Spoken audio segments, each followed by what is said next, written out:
The US dollar has one very key advantage over all other currencies, and that is it is the reserve currency of the world. It's the one that you have to trade in when you buy and sell.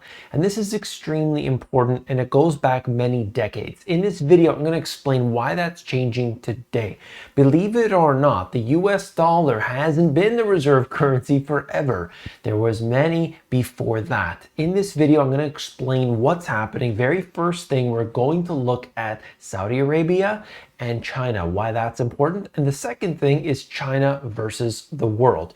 All of this right now is coming to a head in 2023. You must pay attention so that you can make the right choices. So stick with me. Let's begin.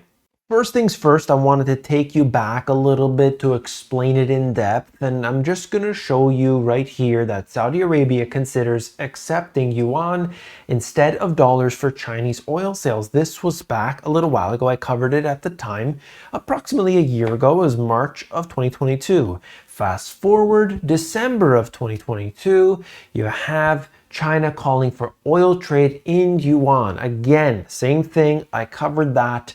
We are seeing this repeatedly. And now at Davos in Switzerland, right here at the World Economic Forum, which I've been covering in the previous two videos to this one, Saudi Arabia says it's open to settling trade in other currencies. I'm going to do in the breakdown section why this is important, why we must pay attention, and why this is the case historically. I'll show you all that. But right now, for a moment, because I know many of you are aware of that, Saudi Arabia is open to discussions about trading in currencies other than the US dollar.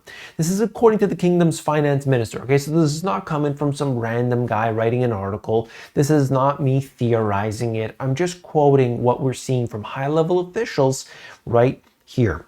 There are no issues with discussing how we settle our trade arrangements, whether it's in the US dollar, whether it's in euro, whether it's in Saudi riyal. I don't think we are waving away or ruling out any discussion that will help improve trade around the world.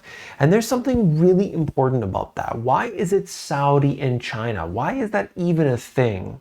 Well, of course, you can look at it and explain the fact that they have a very good and growing relationship. More on that in just a second.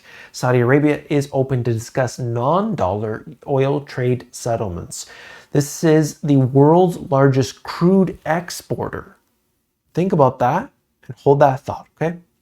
According to the finance minister, I don't think we're ruling this out, as I just talked about, and essentially saying the same thing that a month ago they wanted to do energy deals using yuan instead of the US dollar. This is the whole world basically getting into this. They're saying this same thing. They want to do this. They want to move away from it.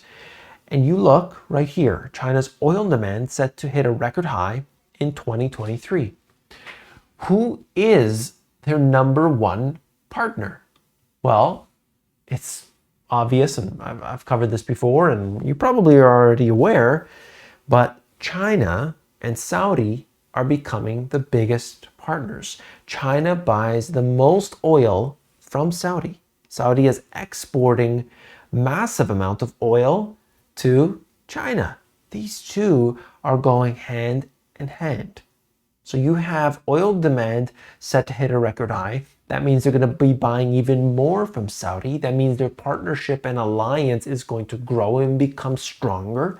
And at the same time, you have both of the sides saying, hey, why don't we do a deal and make this happen outside of the US dollar?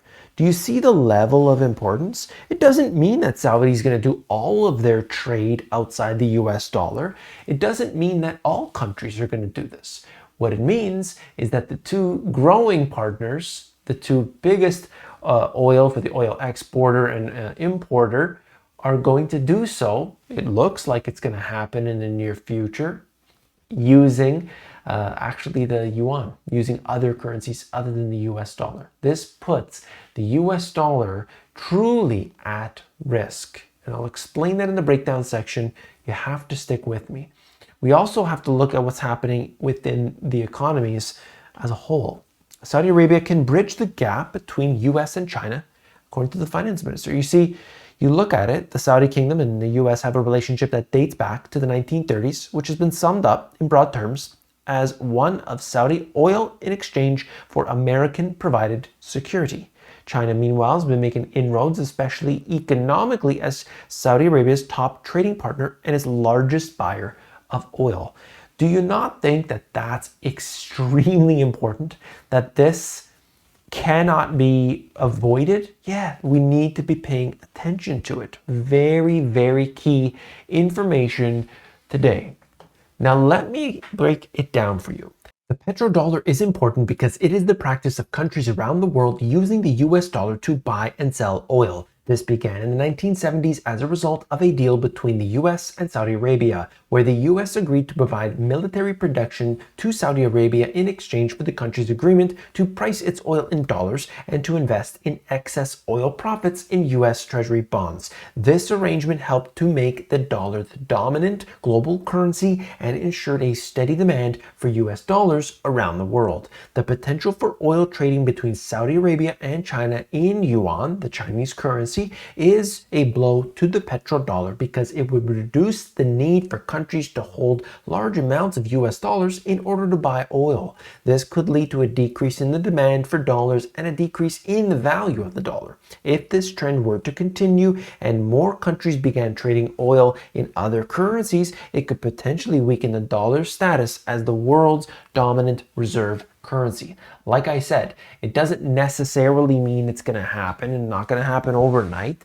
These things take time. Right now, as of today, the reserve currencies are split up. It's not just one reserve currency. In fact, the US dollar is approximately 58 to 59% of total reserves. So it's going down each and every year that you look at this.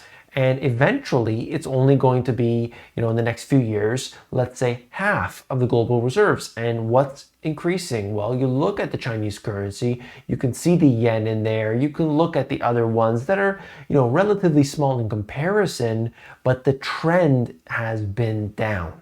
That's the important point. And when you see the, information like this, it starts to really soak in as to how fast this could come. Okay, like I said, it doesn't happen overnight. The world must abandon the Cold War mentality, and that's according to China's vice premier. He's at Davos. You have some of the, high-level officials from different countries meeting, and I thought this was important. I wanted to include it here. Just basically saying, look, we need to improve diplomatic ties. We can't be doing this back and forth thing, the tit for tat, the tariffs, the provocations, looking at what happened with Taiwan, of course, and both sides are doing things. It's not as if it's just one-sided.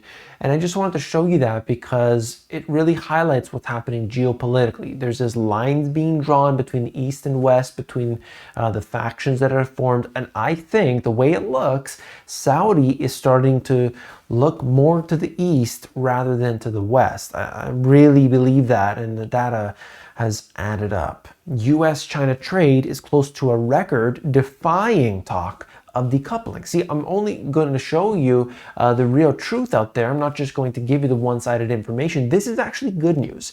You want the two sides to trade. You want the two sides to benefit from both of it. You got to look at that. And the more, whether we like it or not, the more dependent both sides are on each other, the less likely they'll go to war. That's really key. So you can see how if we really rely on the other side for food supply, are you really going to attack the other side?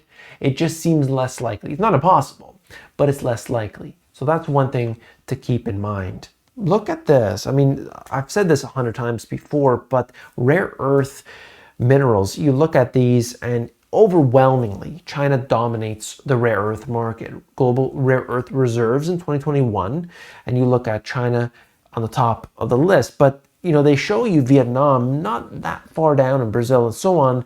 But when it comes to actually producing it, okay, reserves are one thing. It's like Venezuelan oil.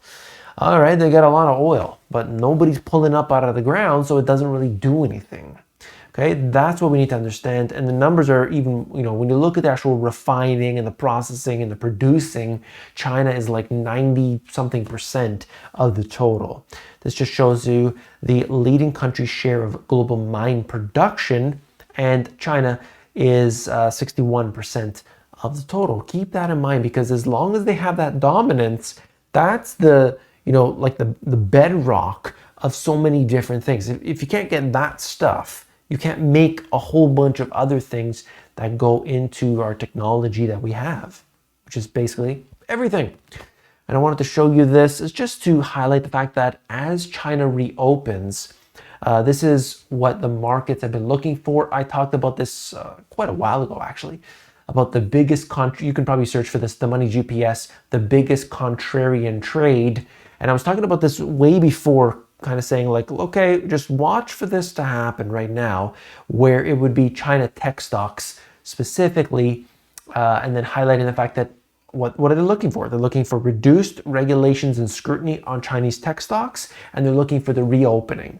And those two things have been happening. So that's huge right now. And this is just showing us Unilever sees post-lockdown revenge spending in China, highlighting $2 trillion of excess household savings in China right now.